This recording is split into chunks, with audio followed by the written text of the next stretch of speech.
capítulo 1170 chegou e estamos falando aqui do último capítulo do ano. Chegou do nada, mas mostrou muita coisa, muita informação e finalmente a gente entendeu o que aconteceu naquele fatídico dia. Sem mais delongas, bora pra análise. Começamos o capítulo de onde o outro parou, com o Ragnir atacando o Loki que nem boi bandido. Então Loki se levanta, olha pra dentro da sala de tesouro e percebe que ninguém tá jogando esse martelo, ele tá se movendo sozinho, mas o foco dele é um só: pra parar seu pai ele tem que comer essa fruta. Porém mesmo assim Ragnir não deixa, quebrando tudo no caminho, impedindo que ele chegue até a desgraça desse baú. E nesse momento Harald, controlado, se aproximando, diz que não adianta. Essa fruta do diabo é um tesouro nacional e ninguém comeu ela há centenas de anos. Na verdade, ninguém nunca conseguiu comê-la porque Ragnir nunca reconheceu ninguém digno o suficiente. Mas Harald acredita que com os poderes que ele tem agora, ele finalmente será capaz de comer essa fruta. E na última análise eu falei exatamente isso, que Ragnir e o Loki aqui estavam numa espécie de provação, né, de teste para ver se ele é digno. Afinal, o Mjolnir tem essa parada de você tem que ser digno para empunhar, né, pelo menos o Thor da Marvel é assim. E aí muita gente na última análise falou assim, não é bem assim, Dante, né,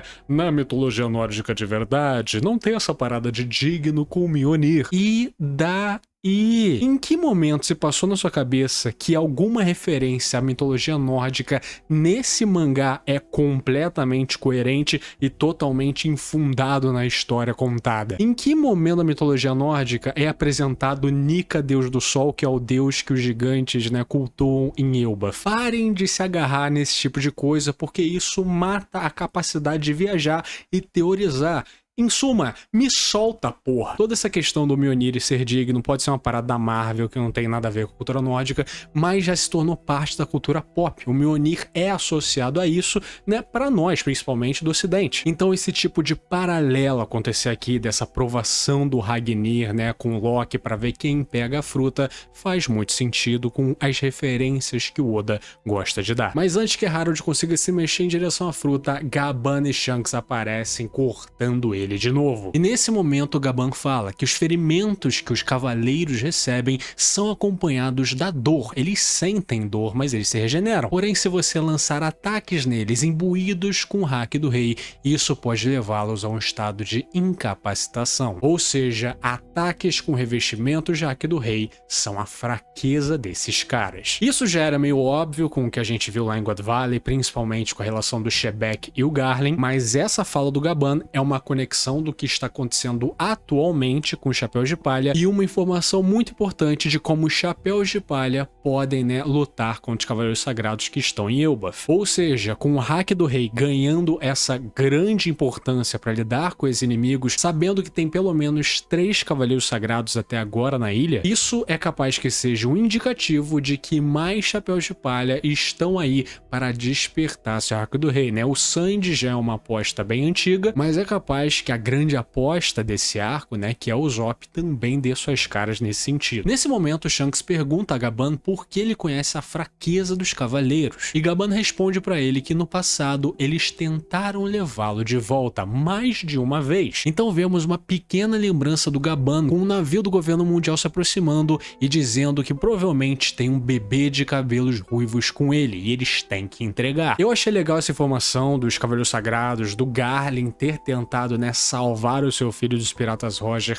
antes que fosse tarde demais, mas talvez quando ele entendeu que eles só continuavam sendo derrotados e Shanks continuava mais e mais ficando na superfície, ficando sujo, talvez ele tenha desistido da ideia de salvar o próprio filho. O que, se for comprovado, representa, né, o quão escrotos são esses caras. A gente já sabe disso, mas isso, né, aumenta mais ainda. Mas o interessante aqui é que Gaban menciona pro Shanks, né, quando esses Cavaleiros Sagrados vieram até eles para resgatá-lo, e é assim que ele aprendeu a lutar contra esses caras. Mas é curioso que ele não mencione God Valley, que foi o primeiro lugar onde ele batalhou contra esse tipo de gente. O que me faz pensar, será que Shanks sabe o que foi o evento de God Valley e como ele parou no barco do Roger? Eu acredito que sim, mas essa fala do Gaban deixou tudo mais nebuloso, na minha opinião. Então Gaban diz que ele ficou bastante impressionado quando ele viu que a Terra Sagrada tinha, né, um exército pessoal. Ele achava que os dragões celestiais eram que nem o São Charles, né, um bando de inválidos de merda. E Shanks diz que é um absurdo, que existem pessoas nesse mundo que realmente acreditam ser deuses, e que essa poderia ter sido a vida dele se as coisas não tivessem sido diferentes. E Gaban responde pra ele que é isso que se chama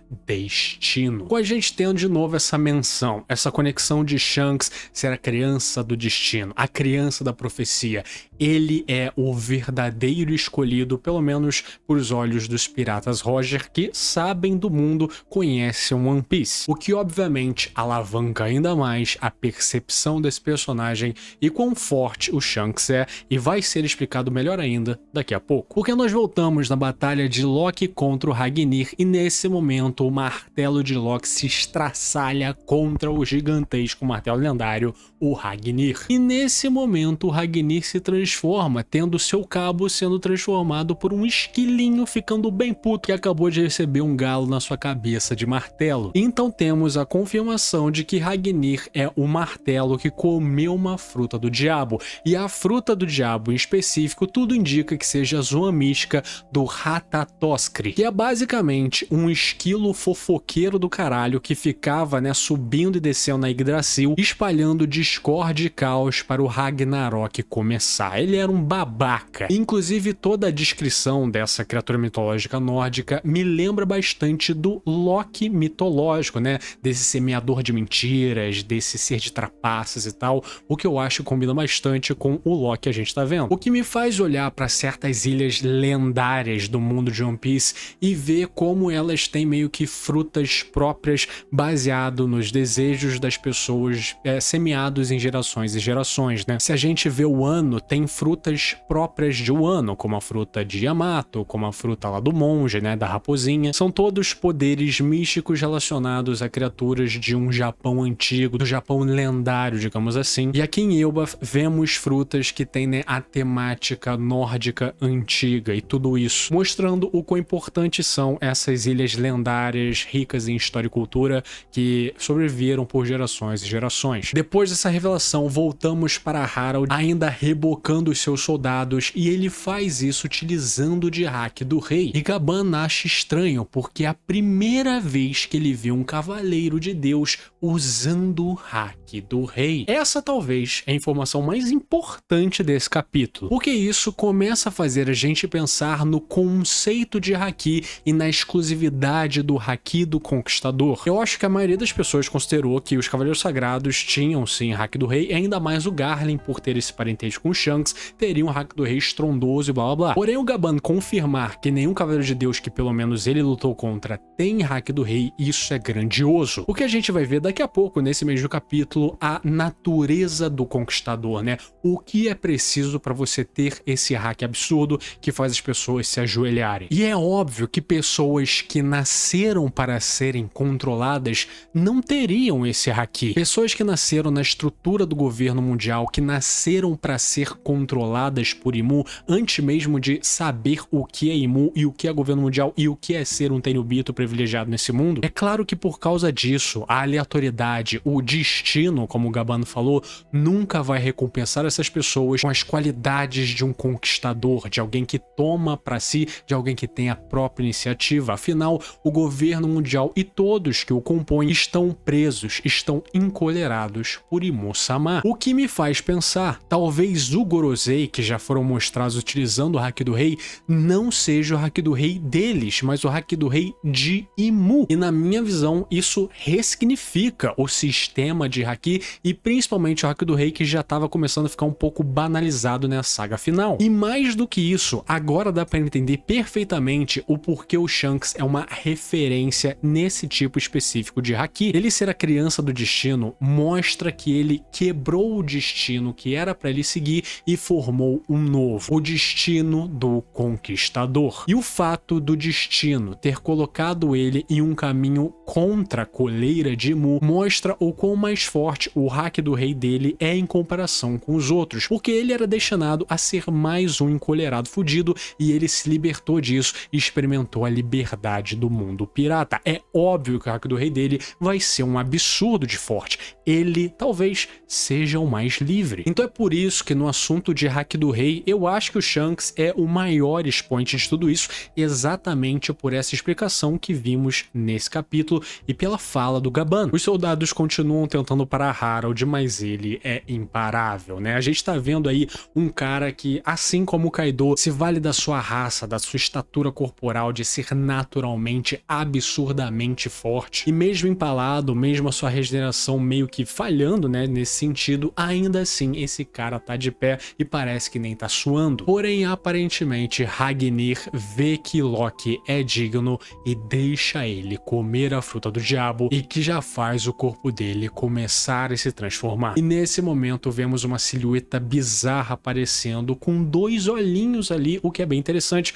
afinal o Loki é uma pessoa vendada, mas aqui os olhos dele aparecem. E quando ele se transforma, o Ragnir tá muito feliz e apaixonado e chorando de amores por ter finalmente conseguido achar alguém digno. E isso pode explicar o porquê, mesmo aprisionado no submundo, o Loki estava com o Ragnir, afinal o Ragnir consegue se mexer e ele iria querer ficar perto do seu dono, perto de quem ele achou digno, não é verdade? E então Harold parte para batalhar com seu próprio filho, mas cada golpe dele são mais ferimentos fantasmas que Loki dá com seu novo poder. E depois de uma sequência de golpes, a gente consegue ver mais ou menos a silhueta do poder do Loki contra, né, a silhueta do Harold, que parece bem menor. E essa fruta do Loki muito provavelmente é de Nidhogg, um dragão serpente que roía as raízes de Yggdrasil com o objetivo de destruí-la e trazer o Ragnarok mais rápido. Afinal, a história dessa criatura tematicamente faz bastante sentido como o Loki foi apresentado,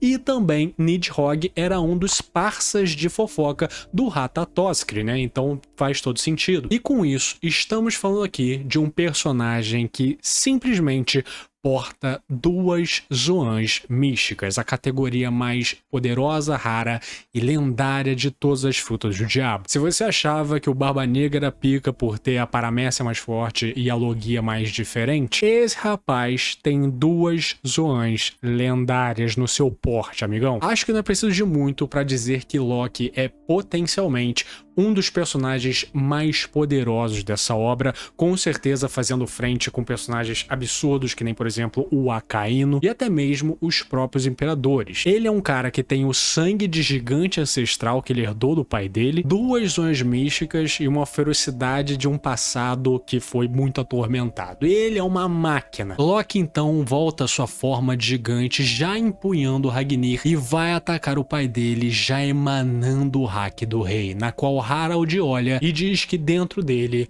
corre o sangue de um conquistador. Isso é interessante porque Harold só percebe isso agora, dando a entender que só foi a partir desse momento que Loki despertou o seu Haki do Rei. E isso pode ter acontecido com uma sincronização com a fruta lendária que ele acabou de comer, tendo ao mesmo tempo despertado o Haki do Rei, se transformando em outra coisa, né, no trono, no conquistador, e se libertando das correntes do garoto da profecia fudido, ao mesmo tempo o espírito dele se alinhar com a fruta, porque é aquilo que ele representa. Como eu disse, Nidhogg é uma criatura mitológica que quer destruir o mundo, quer que o Ragnarok chega, e ele ficava, né, na base de Yggdrasil, assim como Loki foi apresentado. Então é capaz que os espíritos, tanto do diabo dentro da fruta quanto ele, já estejam alinhados desde que ele comeu pela primeira vez. Por exemplo, o Kaido é um usuário não despertado de uma fruta do diabo, porque aparentemente a forma que ele se transformava, né, aquele grande dragão, era um dragão protetor, e o objetivo do Kaido nunca foi proteger, e sim conquistar, destruir. E é por isso que ele nunca alcançou o despertar, porque os espíritos nunca foram alinhados, mesmo ele sendo a montanha de poder que ele era. Mas aparentemente com Loki já vem tudo, Haki do Rei e talvez o despertar da fruta. E esse Haki do Rei também pode explicar o porquê Ragnir se apaixonou por ele e agora o segue como seu fiel escudeiro, porque o Haki do Rei tem esse poder, né, de domar animais, de fazer eles ficarem ao seu lado. Então nesse momento Harold parece que recobrou sua consciência, porque Loki decepou seu braço, né, o braço do pacto dele, que tem a tatuagem de Mu, fazendo ele temporariamente conseguir conversar. E nesses momentos pequenos de sanidade, ele diz para Loki acabar com ele. O que ele fez foi extremo demais. E isso aqui é muito importante. Se o domínio de Mu pode sair temporariamente depois da pessoa cortar, né, o seu vínculo com ele, a sua tatuagem, o seu pacto. Isso meio que confirma o que o Shanks fez com o Rei da Costa lá com o Luffy, né, arrancando seu braço e acabando por completo o seu vínculo com a Terra Sagrada, basicamente confirmando isso tudo. E isso também é uma ligação direta para o que está acontecendo em Elbaf atualmente, com provavelmente o Luffy e companhia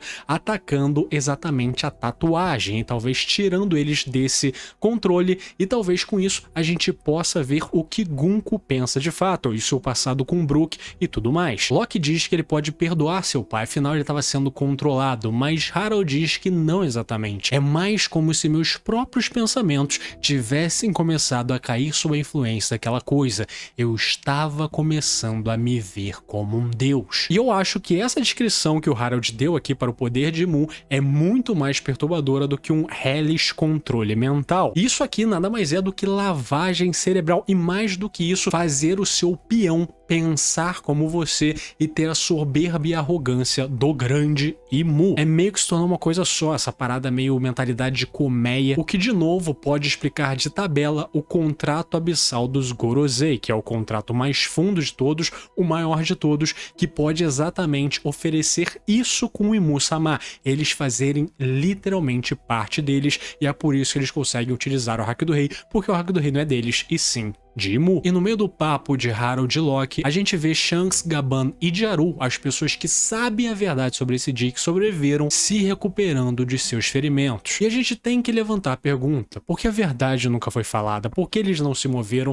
Por que Shanks prendeu o Loki? E a gente já vai chegar lá. Porque nesse momento nós voltamos para a conversa de Loki e Harold, e como uma das últimas coisas que ele fala, ele agradece a Loki por ter destruído a Vila dos Cervejeiros, agradecendo a ele pelos sentimentos que ele teve com a Ida. Loki, achando que provavelmente ele seria repreendido por isso, seu pai aqui apela para o emocional. E nesse momento nós vemos a ferida do seu braço se fechando e o domínio de Imu voltando. Então, mesmo sem querer estar na situação, Loki se prepara com Ragnir imbuído em Haki do Rei e chama seu pai de desgraçado. E por que você tá me fazendo fazer um trabalho desses? E Harold, com seu fio de sanidade, só ri e responde: eu também, porque ele sabe que esses xingamentos de Loki é a forma dele de dizer eu te amo antes do fim, então ele não precisa responder com outros xingamentos, ele responde com eu também te amo. Então vemos um relâmpago caindo no castelo Aurus, né, com a gente vendo esse poder que tem o Ragnir e o Loki juntos, o que pode ser uma característica da fruta do Loki, ou uma característica do Ragnir, ou uma característica combinada das duas frutas, que seria algo talvez inédito na obra, né? Eu pelo menos não me lembro. Então somos presenteados, é um presente de Natal, um presente de final de ano realmente, esse semi-painel de Loki dando uma puta de uma porrada com o Haki do Rei no corpo de Harold sem tocar nele e o destruindo por completo. Uma das artes mais bonitas que o Oda fez já há algum tempo. Então vemos que ao fazer isso, Loki chora, lembrando de seu pai quando ele ainda era um bebê. E nos últimos momentos de Harold, com Loki chorando pela morte de seu pai, ele fala que tudo o que importa é o futuro de Elbaf, são as crianças. Muito foda essa página final, digna realmente da página final do último capítulo do ano, mas como Harold morreu? Não era só ele se regenerar de novo, simples assim? O que pode explicar a morte definitiva do Harold é um Haki do Rei altamente poderoso do Loki, aliado com a exaustão do Harold de ter lutado com mais de 100 gigantes, além de Shanks e Gaban. E como Gaban disse, o Harold, né, mesmo se regenerando, ele sente dor, e alguma hora a dor vai matar ele, e com essa explosão de Haki do Rei do Loki, não tinha muito como ficar. Mas além desse capítulo marcar o fim do Rei Harold e como ele morreu e como, né, essa história se entremeava e tudo mais, também coloca o Harold como uma das figuras mais poderosas que já existiu no mundo de One Piece, né? Talvez o único que a gente viu que conseguia rivalizar de fato com o lendário Rox de Shebeck, o que é um feito e tanto. E com isso tudo, nós provavelmente começaremos o ano voltando com os Chapéus de Palha, né? É capaz que a gente ainda tenha algumas páginas de flashback para falar um pouco mais da vida do Loki depois desse evento, mas é capaz que o Oda queira guardar isso pra depois. E com certeza toda essa sequência, eu acho que todo mundo vê o Loki agora como verdadeiramente um baita personagem de One Piece. Que personagem fantástico, talvez um dos personagens mais icônicos já apresentados na obra. A gente sabia dele já há algum tempo, ver ele sendo introduzido da forma que foi, sendo trabalhado ali mais ou menos, e agora com esse passado, meu Deus do céu, que coisa maravilhosa. Então vamos lá para a pergunta que não quer calar. Por que Shanks prendeu o Loki e devolveu ele pra Elbaf como um puta criminoso se ele sabe da verdade? O porquê Jaru continuou nesse teatro e o tratou como um criminoso fudido que tem que ficar lá no submundo, e por que Gaban também nunca se mexeu? Só pra dizer que a minha teoria da análise passada de que o Shanks tem tudo isso como um plano para, né, o Luffy tem que chegar aqui, se alinhar com o Loki, tudo faz parte daquele painel de Elbaf, o Shanks sabe disso, ele sabe o que fazer, tudo isso ainda tá de pé e eu não abro mão até que seja provado ao contrário. Mas eu acho que a pergunta certa é o que Loki fez depois desse evento. Ao que tudo indica, ele fugiu depois de ter matado o Harold, mesmo com o Harold falando pra ele tomar o trono e falar a verdade pro seu povo, coisa que talvez não aconteceu. Mas por que isso não aconteceu? Talvez foi o Loki que não aguentou aquilo, não aguentava aquela terra, queria resfriar a cabeça e foi pro mar? Ou será que isso já fazia parte do plano de Shanks e ele aconselhou que Loki faria isso? Uma coisa que o Loki disse que sempre me fez acreditar que o Shanks sempre esteve por trás de toda essa conspiração e tudo isso é um plano dele é o fato de que quando o Shamrock chega perante ao Loki e revela pra ele do Shanks que eles são irmãos gêmeos e tudo mais, o Loki fala: nossa, que loucura, né? Eu odiar duas pessoas da mesma família que ainda são gêmeos, vai tomar no cu ou algo do tipo. Odiar o Shanks, o cara que conseguiu parar o Harold, que conseguiu possibilitar salvar a Elbaf, salvar o Harold de si mesmo. Essa palavra odiar sendo usada naquele contexto com o Shamrock, eu nunca engoli isso. Além do Ragnir, do Dendemushi, nunca que o Shanks ia deixar o Loki ser aprisionado com esse tipo de coisa,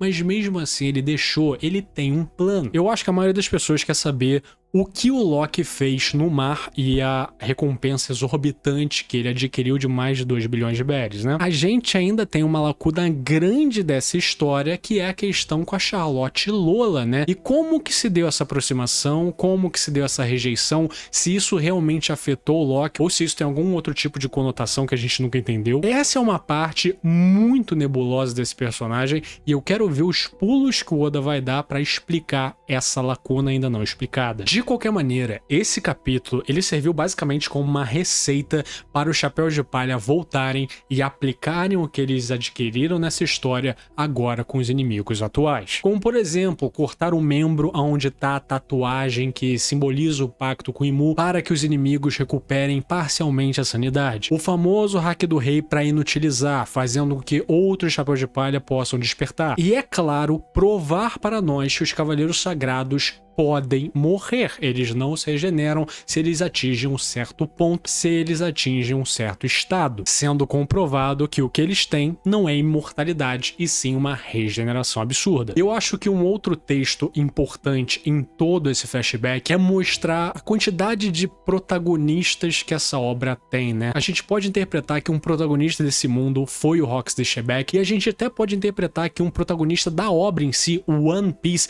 quem vai pegar o One Piece, pode ser o Barba Negra, com a sua história singular e todo o seu passado sombrio em God Valley, ou o destino desafiador que o Shanks passou e como ele conseguiu se virar contra tudo e todos e fazer seu próprio caminho como um conquistador. Eu acho que esse flashback serviu como algo bem revigorante, bem refrescante para toda essa retórica do Luffy escolhido, dessa parada de narutizar One Piece, tá ligado? Que tudo tá escrito, todo mundo é reencarnação de uma parada, e com essas histórias e com essas pessoas ultra hiper mega poderosas mostrar o quão grande o mundo de One Piece é e a quantidade de protagonistas presentes que vão ter nessa história. Não é à toa aquele painel icônico do Oda mostrando os principais concorrentes para One Piece. A gente pode interpretar aquele painel como os protagonistas desse mundo, não só o Luffy. E a forma como isso foi conduzido nesse flashback, a forma como tudo foi explicado, eu achei plenamente satisfatório e agora eu tô louco pra voltar a ver o Luffy, mas principalmente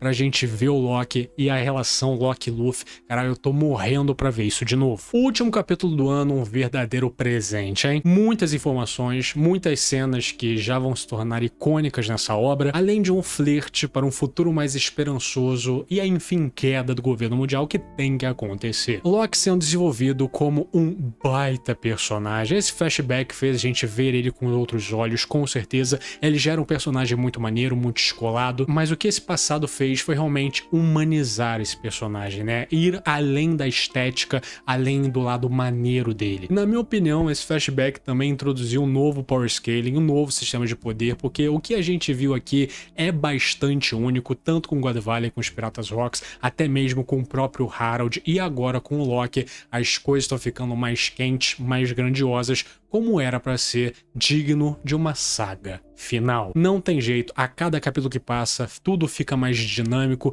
tudo fica mais no tudo ou nada, e essa obra está agora mesmo tendo um ritmo que eu acho maravilhoso. Geralmente, a maioria dos arcos de One Piece tem a sua barriga, tem seu lado chato e blá blá blá, afinal o Oda gosta de ser prolixo desde Egghead, mas principalmente em Elbaf, eu nunca vi um arco tão dinâmico e que conseguiu se desenvolver tão rápido com tanta informação interessante. E que isso continue. Antes de me despedir, eu só quero dizer que esse aqui não é o último vídeo do ano desse canal. O último vídeo do ano de Inferno de Dante será postado no dia 31, na quarta-feira, no último dia do ano, e será o nosso especial de retrospectiva pra gente lembrar, né, o quanto esse ano foi maneiro no campo dos animes e mangás, mas também do nosso canal aqui, tá bom? Então eu espero vocês na quarta, antes de fogos de artifício. Tomara que vocês tenham tido um bom Natal e vamos que vamos. Se você chegou até aqui, meu muito obrigado. Lembre-se sempre, curta, comenta, compartilhe e se inscreva no canal. Isso me ajuda demais. Se tiver pelo seu lado, dê uma hypada pra ajudar o guri. Um agradecimento especial para o Alisson Rodrigues, Guaxinim Gamer, Buruburu, Arrosca dele, Vanilson Silva, Retroblade, Godorei, Maria, Gustavo Onden, Matheus Santos, João Pedro, João Oben, Pedro Juqueira, Gable 3D, Volknai, o KKD Baixinhos, Chico Mia, Rebenê, Iburinha, Alissu, Togers, Fábio Luiz, Victor Moser, Gian, Gabizado, Frost Disc, Giovanni Vaz, Guilherme Cruz, Jonas Fagundes, Gabi Madrugada, Matheus Sarraf, Feceu, The Blood Hunter, Matheus Queiro, Quero Cabeça, Sport Stalwart, Timão Analítico, Goiaba 2202, Hipnos 11, Devens Muito Legal, Vinho de Flores, Killer, É Verdade, Henry, Vitória Série Souza, Toxic, Bambu, Isalon, Worth, Esther Drovande, Manjobão, Catraca, Kunico Amakuto, JC Branco Jr., Rick Cobbs, Teus 7, Biels, Philips Morgan, Pixel Z, Dimitri Dedessa, Kaique Alexandre, José Jackson Gouveia, Maurício Vieira, Cowboy de Espaço, Matos Gabriel Rodrigues, Renan Correia, Igor Silva, Victor Diogo, Kipamo, Shadow BR, Haru Liberty, Cassiri, Pedro H, Fabrício Pérez, Fiat Todo Fudido, J. Lux, Woffen, Tonaka Traca, Pedro Coelhora PL, Iride, JC Kozlowski, Luiz Elano, Foxhound, Yuri Fukuda, Vitor S, Gabriel Baldê, Maczin, Pepoca, Gabriel Rachadel, Selk, Abílio Rua, Rafael York, Drincomene, Jovem Dinâmico, Igor Viana, Guilherme Xavier Barbosa e o Gugas. Eles são os membros do canal, muitíssimo obrigado pelo seu apoio, vocês são fodas demais. E se você quiser ser que nem esses paladinos do Inferno de Dante, considere ser um membro também. É uma coquinha e uma cervejinha que você deixa de beber no mês, então assim, se tiver assunto na carteira, por favor, considere. Tchau, tchau!